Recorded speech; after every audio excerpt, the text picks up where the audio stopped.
Hello, I'm Frankie, and this is my channel, Serial Deer.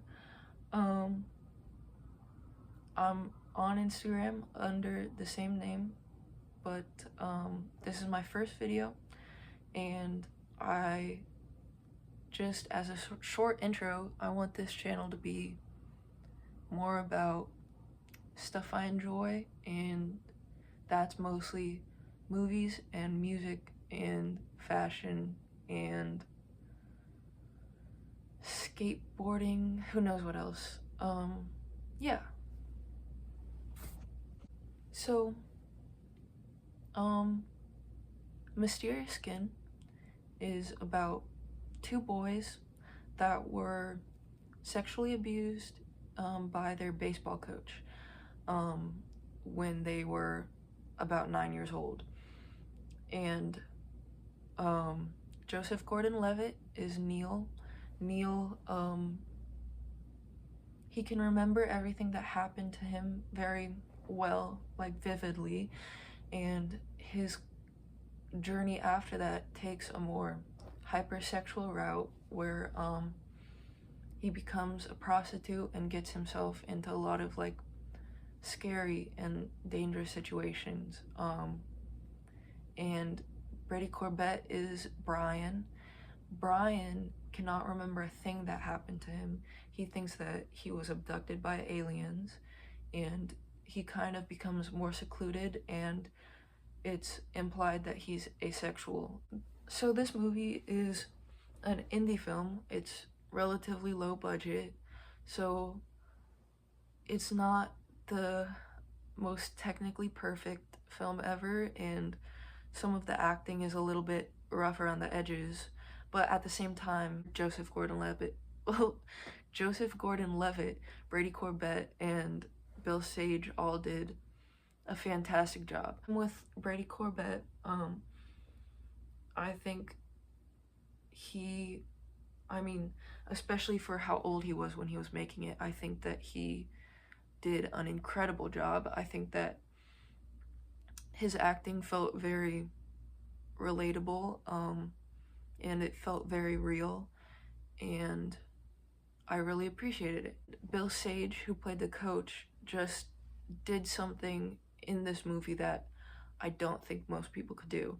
Like, he did exactly what was needed for the story, made it just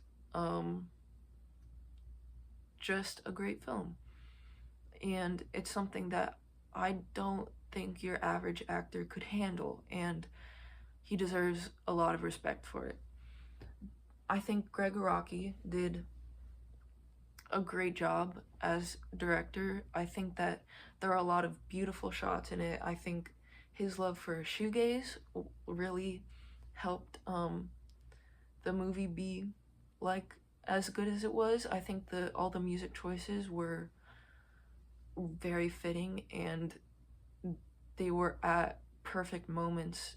I think that a lot of the shots were they cut out for some reason, but I think that a lot of the shots were great. Like, I loved how there was a back and forth between when the boys were children and when the boys are older, like teenagers. There was a lot of like similar shots, like when Neil was in the car with Coach compared to when he was in the car with the first man he had sex with as a prostitute.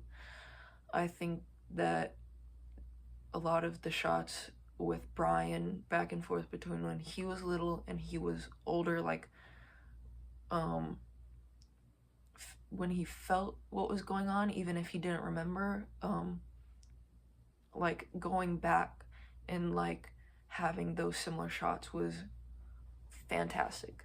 I think that it felt so claustrophobic in a great way that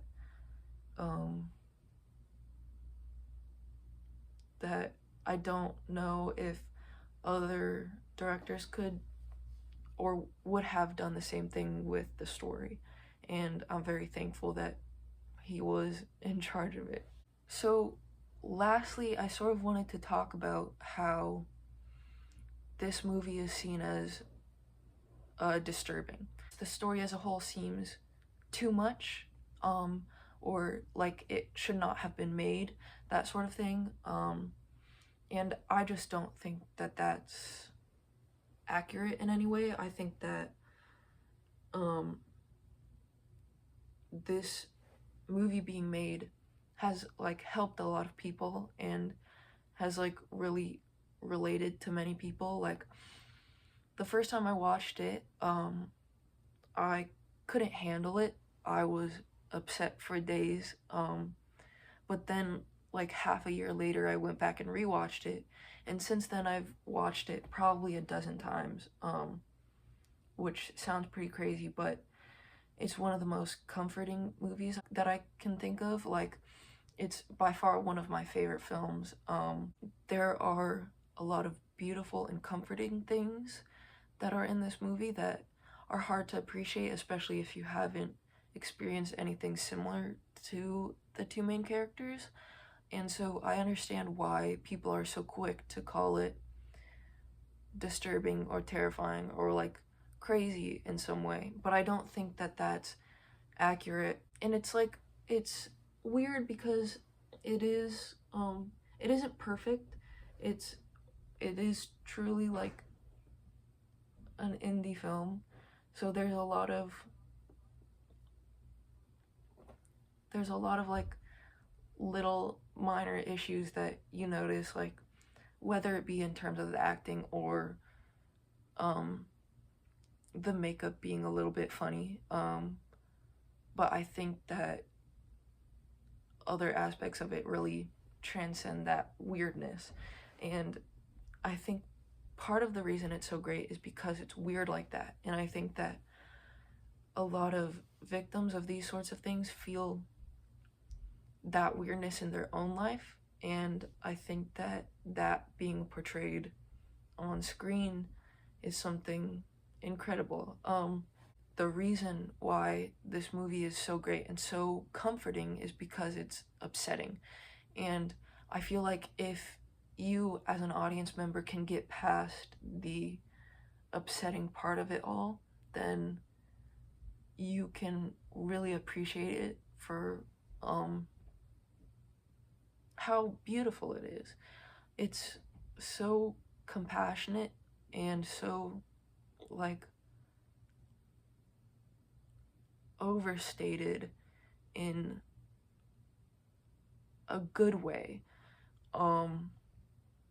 And every time I watch it, I appreciate it more and more. And it's not for everyone. I don't think everyone should watch it. I think that a lot of people could not handle it, and I think that's fair. And I think all of these kinds of movies should, like, viewers should be warned, and they should only watch things that they're capable of handling. But if you are capable of handling it, I recommend it totally.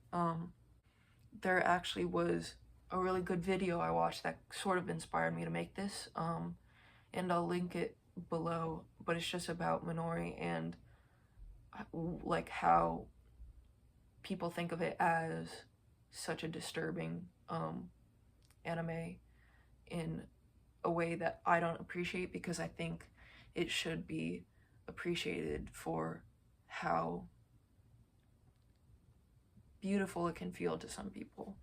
I just recommend that you watch things with an open mind, even if you don't like it at first, because I certainly didn't like Mysterious Skin at first, until I gave it another shot, and I'll always be thankful for doing that. But thank you for watching. I appreciate you for sitting through this, because I know that most of it is pretty incoherent. Hopefully I'll get better at making videos, but either way, I appreciate you, and